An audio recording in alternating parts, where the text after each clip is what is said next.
ফাতেমা নামে একটি নাম। এই মেয়েটি আমার আম্মার সাথে জেলেও ছিলেন। যেহেতু আম্মা অসুস্থ ছিলেন, ও অনেকদিন অনেক বছর ধরে আছে। আমাদের পরিবারের একজন সদস্য হয়ে গিয়েছে সে। তো এখন ২ দিন আগে তার এক আত্মীয়, ওর বাড়ি বরিশালের দিকে। তো ২ দিন আগে তার এক আত্মীয়, আমরা এখানে প্রসূতি মায়ের কথা বলেছি। তার এক আত্মীয় তার এরকম কমপ্লিকেসি দেখা দেয়। দেখা দেবার পরে হাসপাতালে নেওয়া হলো। হাসপাতালে নেওয়ার সাথে বরিশাল হাসপাতালে নেওয়া হলো। বরিশাল হাসপাতালে নেওয়ার সাথে, সাথে তারা বলল বিভিন্ন রকম কমপ্লিকেসি। ওখানে ইনকিউবেটর বোধহয় আপনি পাঠিয়েছেন না? একনোমিশন। তো নেই। তাকে সাথে, সাথে ঢাকায় রেফার করা হচ্ছে। কিন্তু আমি যতটুকু শুনছি, আমি তো আর ডাক্তার না, বাট আমি যতটুকু বাসায় যাওয়ার পরে আমার স্ত্রীর কাছে শুনলাম যে সামান্য বেসিক জিনিসটাও ওখানে দেওয়া সম্ভব হয়নি বা দিচ্ছে না। ঢাকায় সাথে, সাথে পাঠিয়ে দিচ্ছে।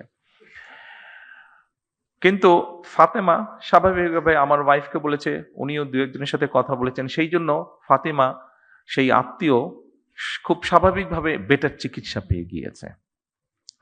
কিন্তু প্রশ্নটি যেটা, সেটা হচ্ছে সবাই তো ফাতেমা না, বা সবাই ফাতেমার আত্মীয় না। ফাতেমার আত্মীয় হয়তো, সে যেহেতু ফাতেমা ছিল সেই জন্য আমার স্ত্রী ঘটনাটি জানতে পেরেছে, স্বাভাবিকভাবে উনি টেক কেয়ার করেছেন। তার আত্মীয়টা বাচ্চাটা হয়েছে বাট অসুস্থ, তারপরেও মোটামুটিভাবে ম্যানেজ করা গিয়েছে। ঢাকায় আর আনতে হয়নি খুব সম্ভবত, যতটুকু আমি জানি।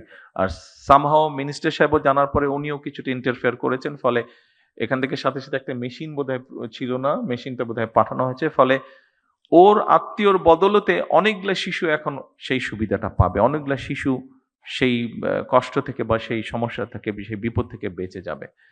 কিন্তু যেই কথাটি আমি বলতে চাইছি, ওখানে যারা দায়িত্বরত ছিলেন, তারা যদি আরেকটু যত্নশীল হতেন, তারা যদি আরেকটু কেয়ারফুল হতেন, তাহলে হয়তো অনেকগুলো সমস্যাকে এড়ানো যেত। সব না হলে অনেকগুলো সমস্যাকে এড়ানো যেত।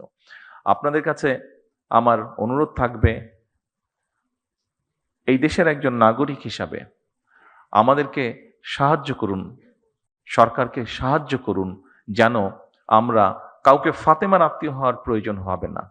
যে কোনো মানুষ যাতে মিনিমাম হলেও চিকিৎসা সুবিধাটি দিতে পারেন। আর আপনাদের যে সমস্যাগুলো আছে, আপনাদের কাজ করতে গিয়ে যে সমস্যাগুলো আছে, আপনারা এখানে উল্লেখ করেছেন। সেই সমস্যাগুলো একবারে আমাদের পক্ষে সমাধান করা সম্ভব না, এটি আপনারাও বুঝতে পারেন।